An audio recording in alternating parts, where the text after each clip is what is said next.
Good.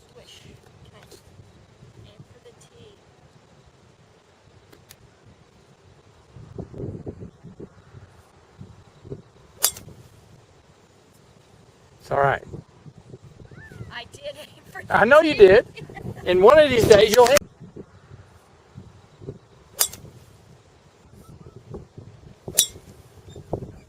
Wow. Nice shot. And you actually, I saw the tee actually move. It did kick back in its original spot. Perfect. Do that same thing.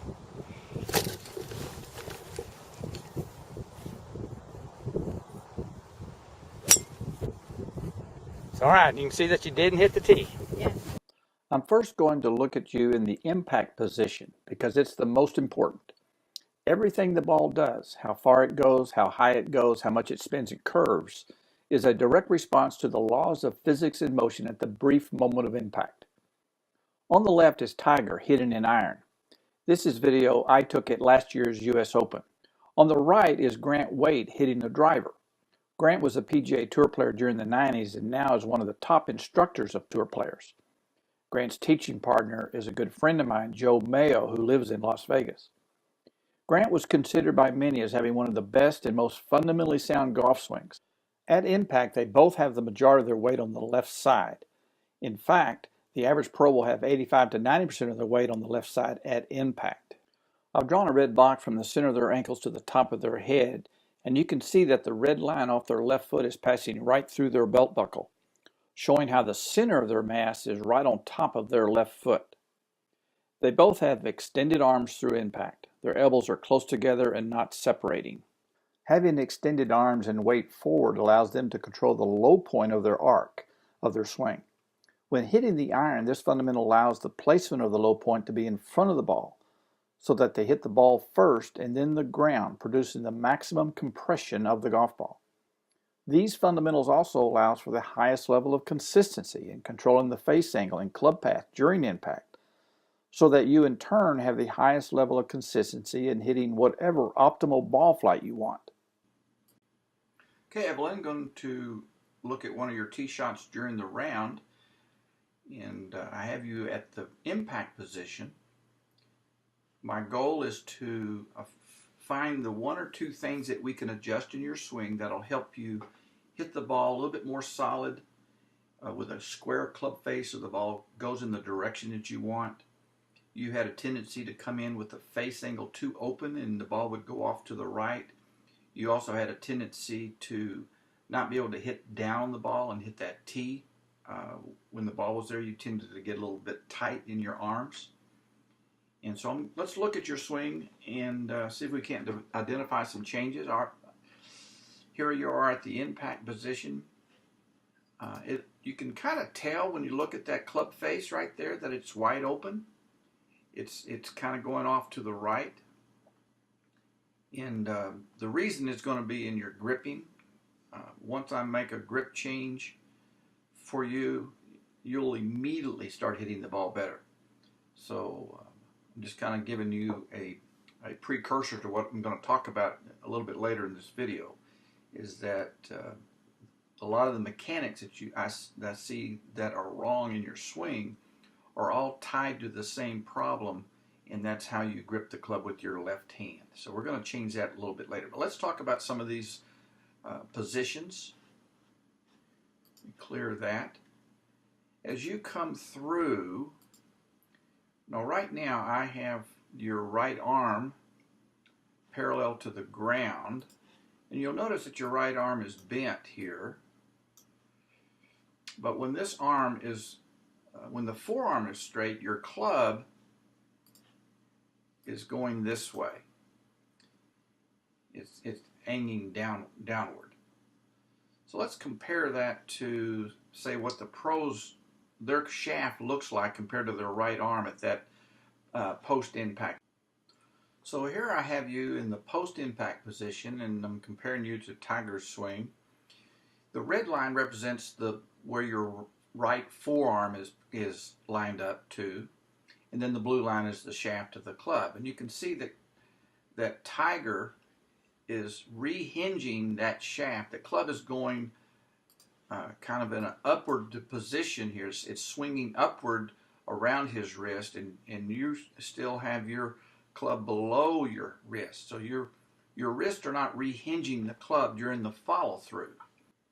Now this picture is outlining the left arm and the position the shaft is compared to the left arm. So the red line now is going along the left arm in lined up, and then you can see the blue line, the shaft. So Tiger and all the pros will almost be at a 90-degree angle with the shaft and their left arm when they get to the ninth position.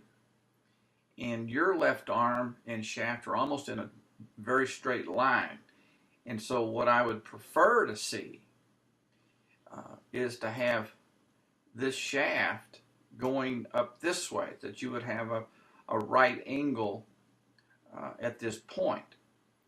Now the reason that you are not doing it, in fact you could not do it with the grip, the way you hold the club with your left hand would make it almost impossible for you to have a correct rehinge.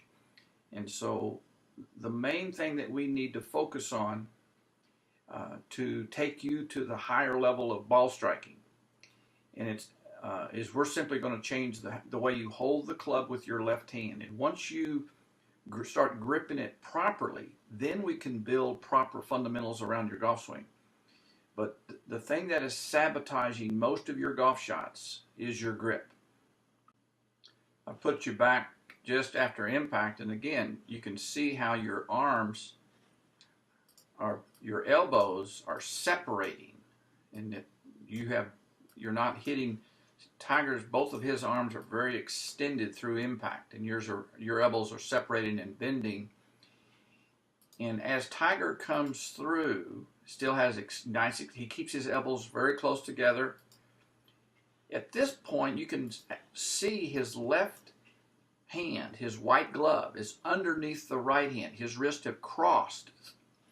And as you come through, your white glove is above the right hand because you have not crossed the wrist, and it's difficult for you to cross the wrist with the way you're gripping it. So those are going to be the things that are going to improve once we have the grip change.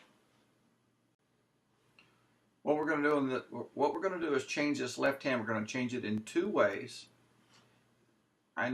You'll notice that this crease right here, your thumb and big knuckle of the forefinger is aiming this way, and I cannot see the label of your glove. We're going to need to rotate that hand so that crease right there is pointing somewhere near between your right ear and right shoulder. So we're going to turn that. We're going to get into a stronger grip position. Your right hand is fine. I like the fact that this crease is pointing here, and we want the crease of the left hand to be parallel to that. So we're going to rotate that over a little bit. So we're going to turn your left hand over so you can see more of the label of your glove. So you can see a couple of knuckles. This is just one picture of one of the pros. So that's kind of gives you a visual of what we need to change in your left hand. The other thing that I saw that needs to be changed in your way you grip it, not only do we need to rotate the forearm and the hand more clockwise so that you're in a stronger position. I could tell from this picture here that the handle is running through the lifeline of your left hand and running through the center of the palm. And what we need to do is have that more in the fingers of the left hand so that the handle runs underneath the pad on the little finger side of your hands so that you can create proper leverage. One of the most important fundamentals in all the fundamentals in golf is that the handle has to be in the fingers and underneath the pad of the left hand.